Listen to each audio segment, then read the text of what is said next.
Alors, est-ce que j'ai bien tout pour la rando? Les bougies, check. Le doudou, si il fait froid, check. L'horloge, au cas où, check. Le miroir, hein. On sait jamais, hein. Check. Ah, c'est vous. Bon, je vous avoue, hein, je préparais une petite randonnée car je vais aller enquêter sur une rumeur étrange. Car figurez-vous qu'il y aurait un sorcier à Champignac. Comment ça, vous connaissez pas Champignac? Bon, je vais vous expliquer un peu, et ça tombe bien, j'ai pris un excellent documentaire avec moi.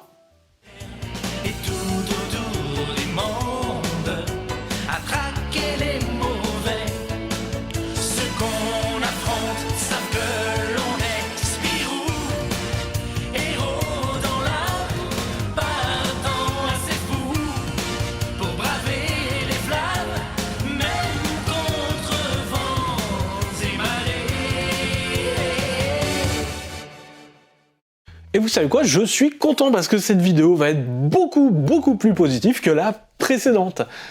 En effet, tu vois, t'es heureux, tu commences à vouloir parler de ta série préférée, et paf, t'es un peu obligé de la descendre un peu pendant un moment.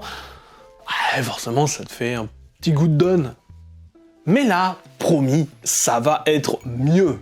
Cet album, Il y a un sorcier à Champignac, est sorti en 1951. C'est une aventure complète en album qui renoue un petit peu avec les histoires à suivre sur le long terme, un peu style aventure, un peu style Robvel, mais avec beaucoup plus de cases et aussi moins d'improvisation également. Hein. On est plus sur un récit où, quand il commence à dessiner, il sait à peu près où il va s'arrêter. Bon, il faut dire aussi que Franquin n'est pas seul au scénario de cette aventure. Nous y retrouvons Jean d'Arc, le frère de l'auteur-dessinateur J.G., qui tenait Spirou juste avant Franquin. Oui, ça reste encore un petit monde, hein, la bande dessinée, et surtout le journal de Spirou à cette époque. Hein. Les transitions entre auteurs se font sur ce que j'appellerais une longue durée. Hein. Il n'y a qu'avec Robvel que ça a été assez franc, parce que Robvel, il est en France et il n'est pas en Belgique. Où se trouvent les locaux de Dupuis, hein, c'est tout. Et il faut rajouter aussi que Spirou a en fait beaucoup plus d'histoire que ce qu'on peut connaître maintenant. En fait, à l'époque, c'est très rare en fait qu'il y ait un épisode du journal de Spirou qui sorte sans une histoire de Spirou, justement, ou au moins une page d'une histoire de Spirou. Aujourd'hui, c'est très fréquent, hein, quand t'achètes un journal de Spirou, c'est assez rare finalement que t'aies une histoire de Spirou dedans. Mais non, à l'époque, non, ça c'est pas très pensable, au contraire, il faut fournir du Spirou. C'est ce qui va poser problème à pas mal de gens, parce que il faut fournir du Spirou, et jusque-là, les standards de qualité n'étaient pas, c'est vrai, sur un grand niveau, donc on peut fournir. Mais les albums vont clairement changer cela au fil du temps, mais on va garder cette histoire pour plus tard, quand ce sera utile. Bref, penchons-nous sur la genèse de cette histoire. Nous sommes vers 1950, hein, je pas de mois, hein, voilà, et Franquin, il est un peu en panne d'idées, déjà, sur Spirou, hein, et il sait pas trop quoi faire. Ça tombe bien, son prédécesseur, donc, J.G., pseudonyme de Joseph Gillin, continue à graviter dans l'univers du journal, hein, un point même que c'est J.G. lui-même qui va fournir une petite aventure dans le journal pour juin et juillet 1951, le temps que Franquin mette en branle en fait le tome suivant. Enfin, presque, mais bon, du coup, vous l'aurez compris, hein, c'est le sujet du prochain épisode. Bref, Franquin va donc voir J.G., hein, qui lui a appris pas mal de choses, hein, mine de rien, et lui a aussi mis le pied à l'étrier sur la série. Seulement, J.G., il a pas beaucoup d'idées non plus à lui filer, hein. Et ses idées, il les utilise pour ses propres albums, hein. Voilà. Par contre, son frère, Henri Gillin, lui, il a plein d'idées. Bon, on va quand même parler un petit peu plus d'Henri Gillin, parce que surtout que c'est sa seule apparition dans la série. Henri Gillin, ça a été un habitué du journal de Spirou à partir du moment où ce monsieur a un peu commencé, c'est-à-dire vers 1947. Il va se mettre notamment à écrire des contes et des nouvelles, et voilà, et il va être aussi un petit peu dans le journal Moustique, vers 1950. On s'en rend pas très compte, parce que le monsieur, il aime bien utiliser des pseudonymes. On s'en rend du coup pas forcément compte que c'est lui. Surtout que c'est un instituteur, donc bon, est-ce que c'est pour cacher un petit peu qu'il écrit dans des journaux avec des gens qui sont dessinés? Ouh là là, c'était peut-être encore un peu touchy à l'époque. On le retrouvera notamment sous le pseudonyme de Luc Bermard, sur lequel il fera quelques scénarios donc pour son frère JG pour la série Blondin et Cirage, et aussi quelques albums de Tiff et Tondu, une fois que la série sera rachetée par Dupuis. Mais bon, quand Dupuis se mettra à vraiment lui refuser quelques scénarios, il va se calmer un petit peu avec l'éditeur, en fait, et voilà, faire un peu moins de choses.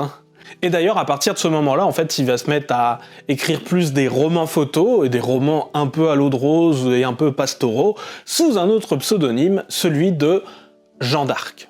C'est d'ailleurs sous ce pseudonyme de Jean d'Arc qu'il aidera Franquin pour ce scénario. Plein d'idées, Monsieur Gillin / Jean d'Arc, vous commencerez à comprendre, lui écrira un immense texte, presque un roman complet. Dans ce scénario, toute l'action se passe dans un petit village, Champignac, que Jean d'Arc a un petit peu pris son inspiration de son village natal dans la province du Luxembourg, qui s'appelle Corbion. Franquin a donc un immense texte et fera d'immenses coupes dans ce scénario pour le faire tenir en un album de BD, ce qui explique certaines bizarreries qu'on va pouvoir retrouver, notamment l'acte 3 de cette histoire. Mais bref, ça, vous l'aurez compris, on en parlera un peu plus tard, Et certes, si ça fournit certaines bizarreries, ça fournit aussi une base extrêmement solide, Passons donc au pitch de l'œuvre. Le pitchounet. Nos amis Spirou et Fantasio décident de partir camper, parce que, mine de rien, c'est un peu la mode à l'époque. Pour cela, ils décident de partir vers un petit village de campagne nommé Champignac, mais à peine arrivés, ils sont témoins de nombreux événements étranges, comme des mutations sur des animaux, des veaux qui vieillissent et meurent en quelques heures, du lait qui tourne directement, bref, c'est un petit peu la merde.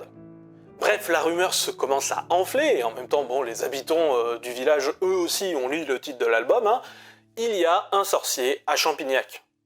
Et les soupçons de tous se tournent vers la famille de Bohémiens qui vient tout juste de s'installer dans le coin.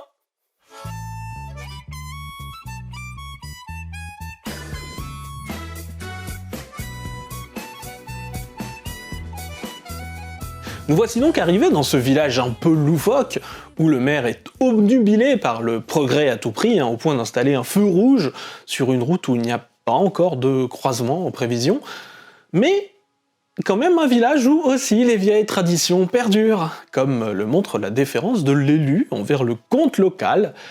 Et bref, nos amis seront donc confrontés à un mystère de taille, bien que un peu contre leur gré, et n'auront pour seul indice que quelques champignons bleus et des animaux de taille inhabituelle. Wesley, tu penses au RTI? Les rongeurs de taille inhabituelle? Oh, je crois pas qu'ils existent. Et bon sang que je suis heureux de parler de cet album. C'est la première aventure longue de Spirou depuis longtemps, et peut-être les récits au long cours de Robvel, éventuellement Spirou et l'aventure de JG, mais c'est un peu compliqué, Spirou et l'aventure. Voilà, par exemple, les sagas au long cours de Robvel, parfois ne semblaient jamais vraiment finir, comme la longue saga autour du milliardaire Bill Money et de son entourage, voilà.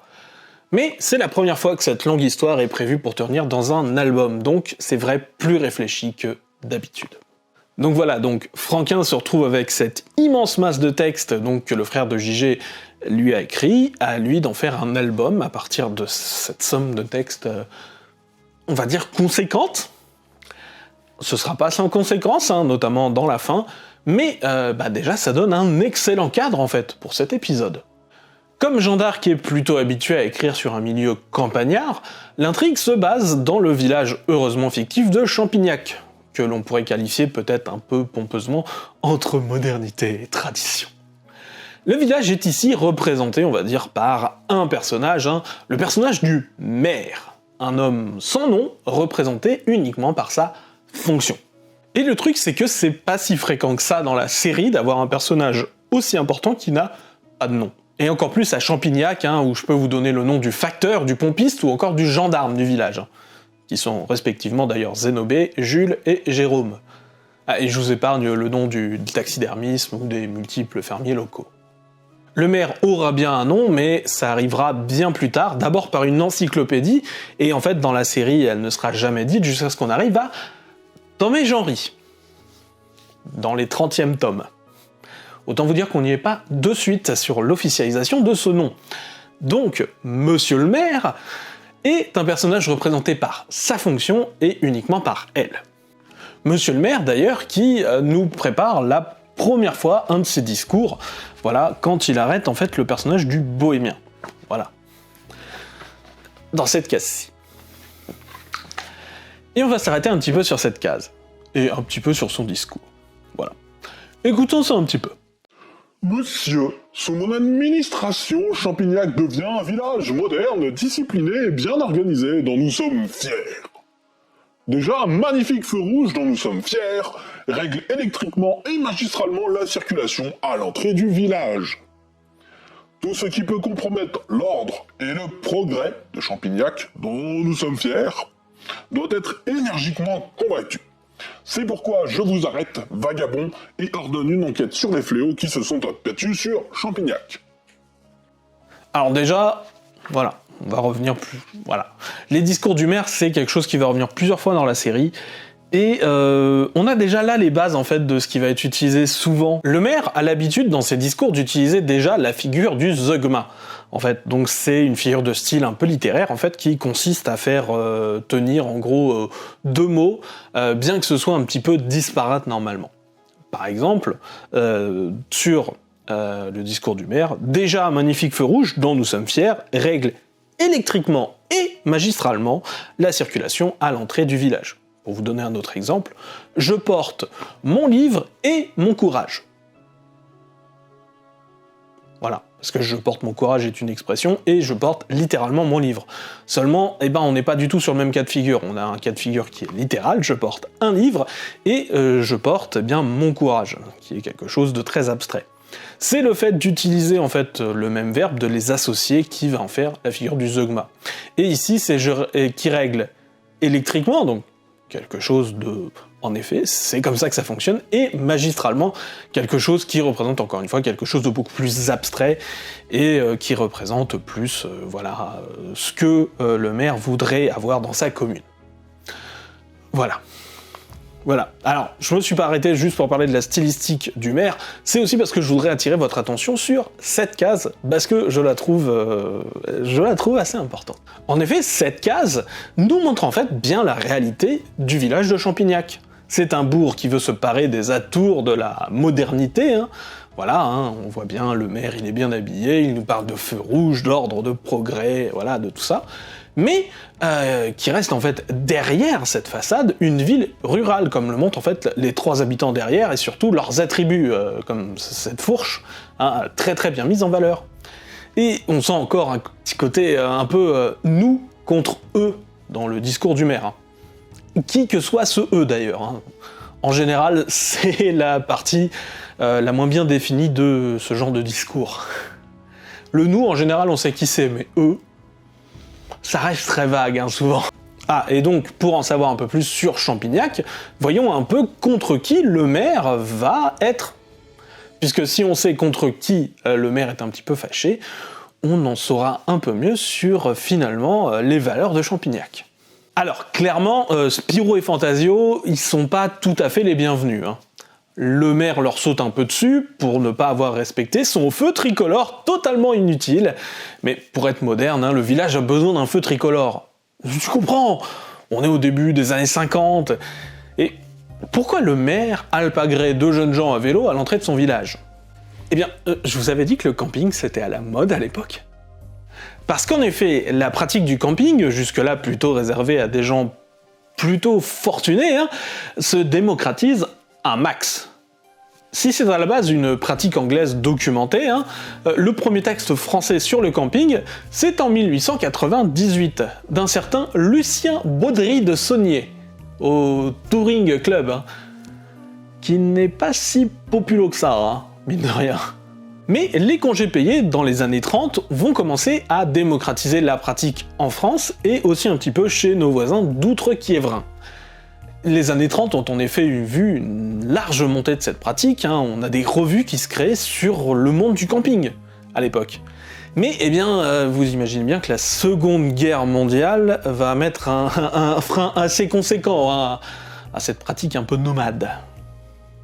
Une pratique qui va ressurgir, on va dire au début des 30 Glorieuses, hein, pour simplifier, on va dire une période qui est de 30 ans, donc on va dire entre 45 et 1975.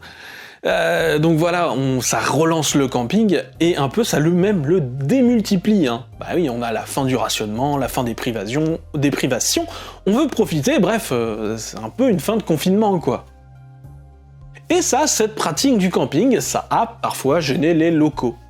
Déjà, à la fin des années 30, hein, en 1937, hein, pour être plus précis, hein, les congés payés venant en 1936, hein, ça fait à peine un an, t'as déjà, par exemple, 3 départements de la Côte d'Azur qui avaient pris des arrêtés préfectoraux pour réglementer la pratique du camping. Ben oui, parce que les riches qui se déplacent, hein, pourquoi pas, mais la classe moyenne ou les pauvres, on est peut-être un petit peu moins fan, hein. Bon, bref, c'est un petit peu pour ça que le maire de Champignac est pas fan de voir arriver 2 zazous, pour reprendre un vocabulaire de l'époque, hein, des jeunes, voilà, arriver comme ça dans son village pour aller camper. Mais bon, hein, mis devant le fait qu'en effet, ils ne violent aucune loi et qu'en plus, le feu rouge, il était vert quand ils sont passés, hein, et que bon, ils présentent quand même un peu bien. Et il y en a un, il est carrément en uniforme de groom. Voilà, hein, le maire laisse couler, personne ne remettra en question le fait qu'il soit ici, passer cette première rencontre. Hein. On ne fera plus aucune remarque à Spirou et Fantasio. Par contre, la famille de Bohémien qui arrive avec sa roulotte 2 jours avant... Ouh là là là là là là là là. Clairement, ils ne sont pas les bienvenus. Hein. Le maire, lui aussi, là... comme avec Spirou et Fantasio, hein, attend de vérifier de plein pied ce que va faire cet Olybrius, et bien sûr, dans la 3e case d'apparition, qu'on ne veut pas, je cite, de vagabonds pour voler nos poules à Champignac. Et bien sûr, quand démarrent les événements bizarres dont va nous parler l'album, hein, comme les animaux malades ou étrangement modifiés, la rumeur va se lancer, hein, beaucoup plus rurale finalement que ce que ce village entre guillemets moderne devrait se parer. Il y a un sorcier à Champignac. Et forcément, cette famille de vagabonds à l'air étranger, ils vont prendre cher. Et oui, cet homme prend cher, hein. Il sera arrêté par les forces de l'ordre, à un autre moment il sera pratiquement lynché par les Champignaciens, je crois même qu'on va lui tirer dessus, enfin bref, il y a que l'intervention de Spirou et Fantasio qui semble sauver à ce moment-là. Autant vous dire qu'il y a un propos assez clair dans ce tome sur le racisme. C'est pas pour rien que j'ai mis aussi cet album aussi bien en vue. Voilà. Certes, le maire ne croira pas trop au coup du sorcier, le fera arrêter aussi un peu pour le protéger, hein, presque. Mais bon, il reste quand même que c'est cet homme qui se fait enfermer, et pas ceux qui le menacent. Alors, j'ai vu parfois des gens mettre en avant que nos personnages, et notamment Spirou, sont parfois écrits eux aussi comme un petit peu racistes sur cet album, hein, ce qui remettrait un petit peu en cause la dimension dénonciatrice de cet album. Alors, je m'inscris en faux sur cette idée, sur ce tome-là. Commençons par le début. Leur première réaction face à ce personnage, c'est la seule à ne pas être du dégoût, mais être une réaction plutôt normale. Ah, tiens, on aura des voisins. Et oui, Spirou va être méfiant du personnage. Mais ce qui va faire la méfiance de Spirou, c'est que pendant la nuit d'orage qui suit, où il voit un truc très étrange. Encore une fois, on parle ici d'un... Des rongeurs de taille inhabituelle ? Et le truc, c'est que c'est le Bohémien qui le transporte. Donc forcément, Spirou, comme il est un petit peu enquêteur aventurier, c'est là qu'il va commencer à se poser des questions. C'est la première personne que l'on voit dans le coin être à l'aise avec ces transformations bizarres. Bon, par contre, c'est pas ouf, parce que, en fait, pourquoi il a ça, c'est parce que il a volé un lapin chez le comte, et donc ça donne raison au maire sur le discours on veut pas que les vagabonds viennent voler des lapins, mais bon, années 50. D'ailleurs, Fantasio, qui ne voit pas cela, ne réagit pas du tout comme Spirou, il lui dit qu'il a rêvé, qu'il se fait des idées, bref, il a clairement pas envie de suivre ce préjugé, et lutte au contraire activement contre ça. Et je dis activement parce que oui, Spirou va insister plusieurs fois. Encore une fois, c'est son instinct d'enquêteur, hein. C'est un peu un chien limier, lui, tu le lâches dans un truc, c'est « T'as fait quoi ? Bon, voilà, c'est un des trucs sur les personnages de BD, ça, c'est des formations professionnelles. Non, pour que Fantasio accepte de commencer à suspecter le bohémien, il faudra 1. Que leur tente soit détruite, 2. Que quelqu'un laisse une note écrite à la hâte sur la porte extérieure du comte qui leur dit de partir, et 3. Qui trouve une patte de lapin géante dans la roulotte. Et bon, vu les réactions immédiates et épidermiques de l'ensemble du reste du casting, le comte de Champignac un peu mis à part, je pense qu'on peut dire que non, nos héros ne sont pas racistes, hein, mais suivent les indices, parce que c'est des personnages de BD. Et que c'est un peu ça qu'on fait quand on est personnage de BD. Voilà. Parce que le premier arc de cette histoire, hein, c'est un peu, on va dire, un récit policier. Je reviendrai plus tard sur les arcs de cette histoire, hein, il y en a 3 au total, on va les détailler. Mais voilà, pas de suite, parce qu'il est temps de parler du dernier personnage important de cette histoire, Monsieur Pacôme Hégésippe Adélard Ladislas, comte de Champignac de son état. Bien sûr, aujourd'hui, on sait tous plus ou moins que le comte de Champignac, c'est un gentil. Et ça fait bizarre de voir ces personnages si ancrés ensemble, hein, dans notre culture et notre imaginaire, ne pas encore se connaître. Hein. Comme quand tu lis Tintin et que tu vois Trifon Tournesol se faire envoyer poulet plusieurs fois par nos héros Tintin et Haddock. Mais voilà, c'est leur première rencontre entre Champignac et Spirou et Fantasio, et elle sera pour le moins mouvementée. Le comte est accepté des Champignaciens, et paraît tout à fait normal, hein, de prime abord. Par exemple, à son passage, monsieur le maire salue monsieur le baron. Monsieur le baron. Oui, Franquin s'est trompé dans le début de l'histoire, prépublié donc dans le journal de Spirou, comme il se doit.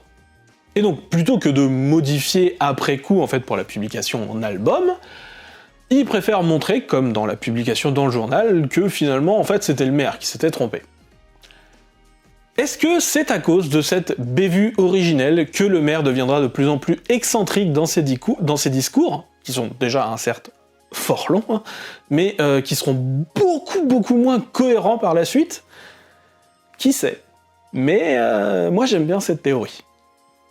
En tout cas, dans cet album, le maire et donc par extension Champignac respecte fortement le comte.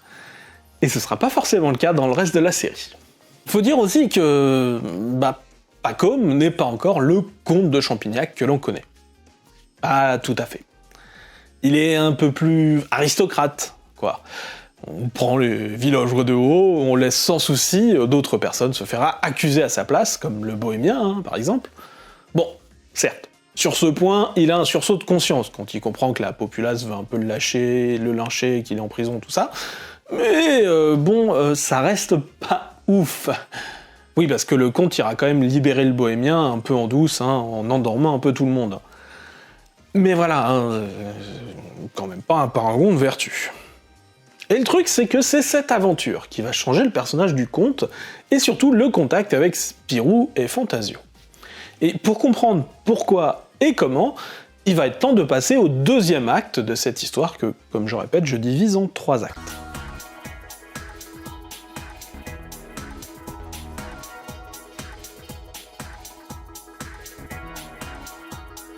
Après la partie, disons, roman policier, qui est centrée sur « mais qui c'est donc qui fait tout ça ?», passons à la partie savant fou, où nous verrons moultes expérimentations foldingues. Pour le coup, la séparation entre les deux parties n'est pas brutale et se font assez bien. Nous avons déjà eu un aperçu des expérimentations dans la partie policière avec ces champignons bleus que l'on retrouve un peu partout, et l'identité du coupable sera donnée dans le début de la partie savant fou. Car oui, le coupable, c'est le comte de Champignac. Ruiné par ses expériences, le comte a décidé d'utiliser la faune et la flore de Champignac pour faire ses expériences sur ses produits à base de champignons. Pendant longtemps, la population n'y a pas vu grand-chose, parce que d'abord, il a fait ses expérimentations dans le parc de son château, d'où les champignons géants que peut rencontrer Spirou, et les rongeurs de taille inhabituelle. Puis finalement, il y a peu, le comte s'est un petit peu enhardi et a expérimenté sur le bétail de Champignac, ce qui a causé donc la panique dans le village, et comme une personne étrangère était à ce moment-là dans le village, ben voilà quoi, la maudite nature humaine quoi. Mais là, le comte passe encore à la vitesse supérieure. Endormissant Spirou et Fantasio, comme il le fait depuis le début avec ses champignons bleus, le comte kidnappe Fantasio, afin de faire des expériences sur un cobaye humain. Après tout, ce ne sont que des campeurs de passage, non? Autant vous dire que ce n'est pas encore l'éthique qui étouffe le personnage du comte de Champignac. Fantasio a donc été expérimenté dessus et est dans un sommeil artificiel. Spirou menace donc physiquement le comte et rentre dans une colère que l'on verrait parfois difficilement chez un personnage principal type de BD franco-belge. Je veux dire, on compare souvent Spirou à Tintin, mais vous voyez Tintin réagir comme ça? Non, pas vraiment, hein. Ça fait pour moi partie du charme de Spirou, qui a le droit à plus de vie et de réactions vives que beaucoup d'autres personnages au final. Pareil, le rôle du coiffeur n'est pas toujours accroché à Fantasio, contrairement à ce qu'on pourrait parfois nous faire croire. Dans cet album, par exemple, Spirou est souvent le récipiendaire de la gaffe ou du gag. Et Fantasio, alors il est vrai, plus souvent excentrique, car c'est son caractère, peut toujours avoir droit à son moment de bravoure, et voilà, par exemple, c'est lui qui va sauver Spirou plusieurs fois, enfin tout ça, c'est un vrai personnage lui aussi héroïque. Les deux sont héroïques à un point d'égalité, et c'est ce que j'adore dans Spirou et Fantasio. Mais bon, pour pouvoir faire montre de ses capacités un petit peu de héros, de protagoniste principal, il va bien falloir qu'il se réveille, notre Fantasio, hein. Et Spirou, bah, il veut forcer le comte à faire ça. Mais bon, le comte, il veut d'abord vérifier voilà, ses expériences, donc il envoie du gaz, ce qui fait que bah, le comte s'endort en même temps que Spirou. À leur réveil, il va quand même falloir réveiller ce bon vieux Fantasio, mais avec quelle fiole?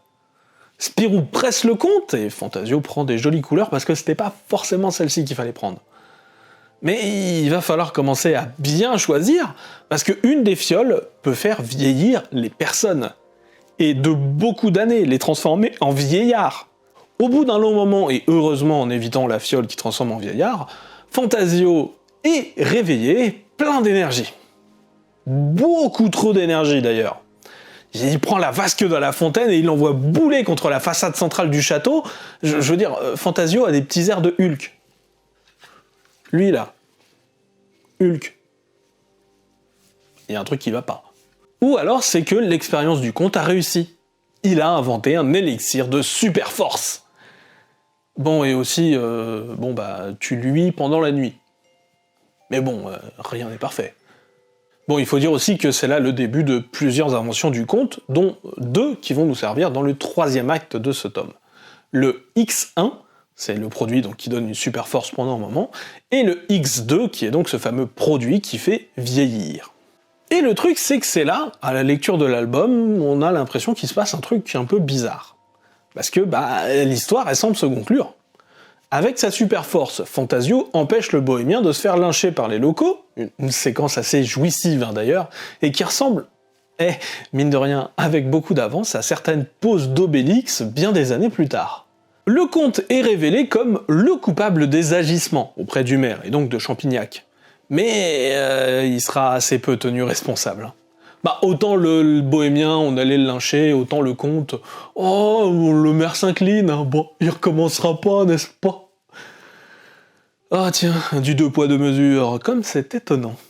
Fantasio sera d'ailleurs le seul à faire payer au comte en démolissant sa voiture, avec la super force qu'il doit justement au comte. Batman appelle ça de la justice poétique. Oui, parce qu'on peut s'habiller en latex noir sur les toits la nuit et avoir une âme de poète. Mais bref, je m'égare. Bon, il y aura quand même une forme de rétribution envers les agissements du comte, mais qui arriveront dans d'autres albums, c'est-à-dire que les habitants de Champignac, et notamment donc le maire, vont désormais être beaucoup plus méfiants et défiants vis-à-vis du comte. Gardons d'ailleurs parfois le qualificatif donné dans cet album de sorcier. Car oui, au final, l'album ne semble pas tant condamner le comte, plutôt qu'il s'est un petit peu égaré. Ça alors, une histoire sans méchant? C'est pas mal pour le début des années 50 et... Ah non, oui, c'est vrai. Il reste le 3e acte.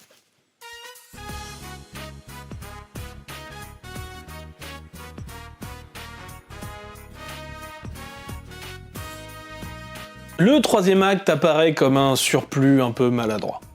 Pour tout dire, en fait, il ressemble à des histoires de Spirou précédentes, notamment par exemple l'histoire Comme une mouche au plafond de JG.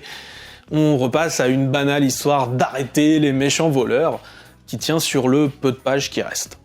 En gros, 1 mois s'est passé, nous ne sommes plus à Champignac, mais de retour à Bruxelles, où vivent normalement encore à l'époque Spirou et Fantasio. Seulement, nos amis s'aperçoivent que le comte de Champignac fait la une des quotidiens sportifs, où l'on voit qu'un septuagénaire fait tomber 1 à 1 tous les records mondiaux. Nous assistons d'ailleurs au match de boxe où le comte, dopé donc OX1, va mettre KO le champion Reg Cougar Bangbingson, inspiré du vrai champion de boxe Sugar Ray Robinson. Bref, bien sûr, nous, on pense un peu tous au dopage, voilà, dans le sport, hein, que c'est pas très très moral, tout ça, mais apparemment là, pour le coup, ça ne semble poser aucun problème à nos héros. Et toi, mon chat, alors? T'es fan des tricheurs, toi? Non? Pas trop. Bon, ouais. T'en fais pas. Nos héros aussi, ils seront moins fans des tricheurs dans 2 albums. Ah ouais. Ah ouais. Mais bon, peut-être nos héros sont-ils touchés que le comte dit faire cela pour gagner de l'argent, pour rembourser les champignaciens et les différents dommages qu'il a pu causer, hein, mais je doute que ce soit vraiment ça.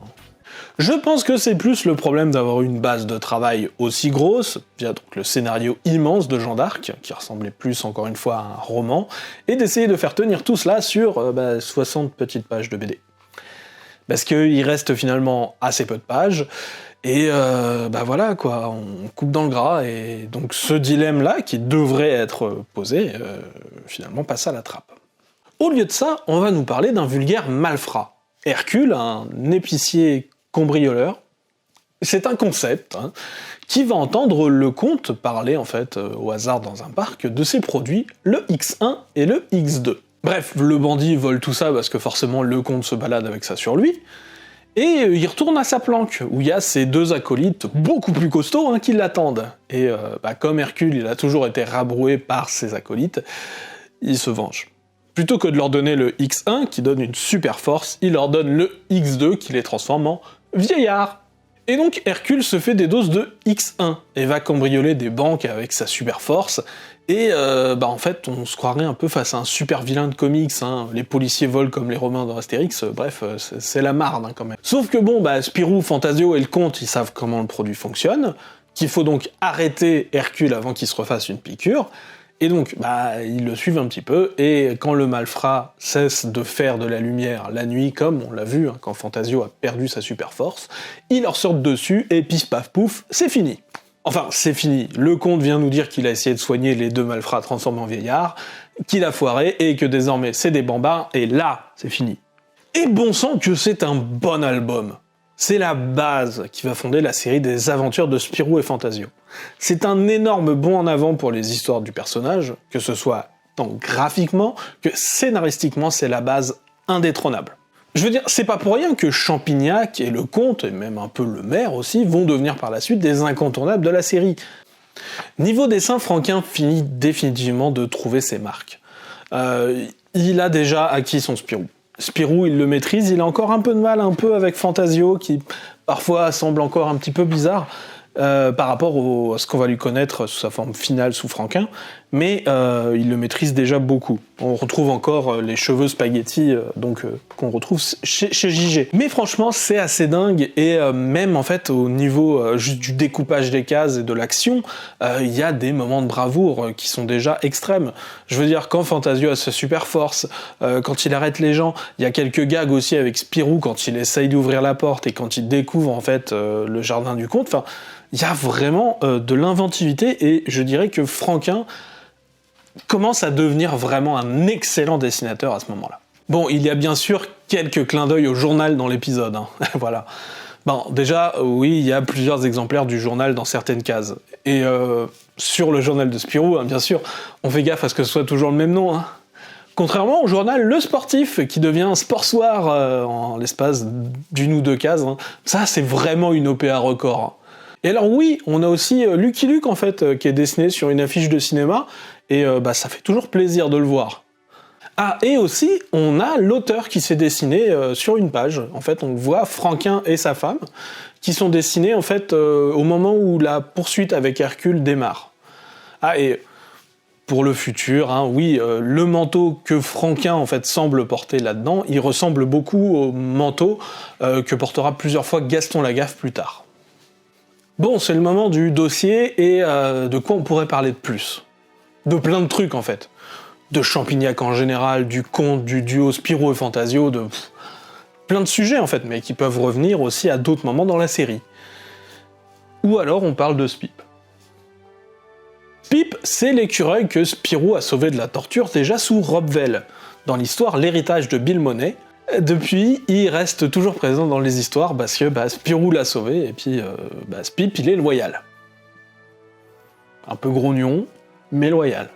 Mais en fait, à l'époque, sous Robvel, en fait, on voit assez peu Spip, en fait. Il y a même plein de fois où on le voit pas vraiment dessiné dans les histoires. Il est en théorie là, mais jamais vraiment dessiné. Bref, il arrive en dessin quand il faut sauver le cul de Spirou, hein, quand il faut aller bouffer des cordages, hein, ou des fois pour mettre des détails dans une case qui est un peu vide. Mais Spip est très anecdotique à ce moment-là. C'est JG, encore une fois, qui va transformer Spip et lui donner finalement la capacité de parler avec les humains. Spip va causer énormément sous JG, c'est le moment où il parle le plus. Il tient même des dialogues avec Fantasio et il a un sacré vocabulaire. Hein. Spip est d'ailleurs souvent assez surpris par Fantasio, qui est une vraie pile électrique et un type extrêmement fantasque sous la plume de JG. Et donc chez Franquin, et donc dans les premiers albums de Spirou comme celui-ci, eh bien Spip parle toujours.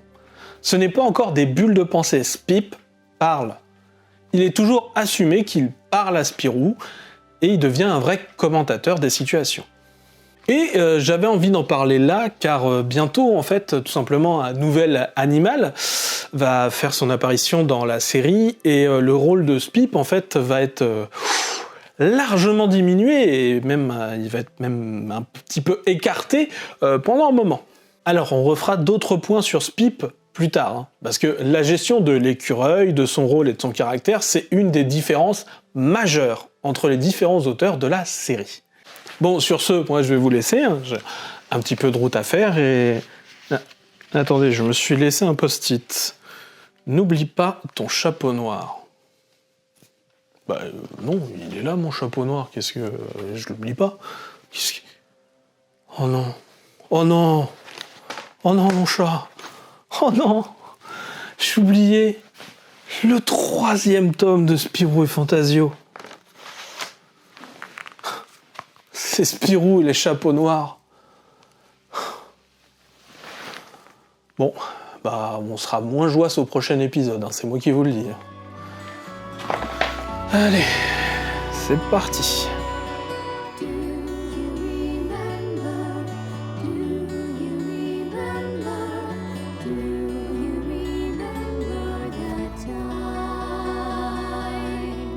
Do you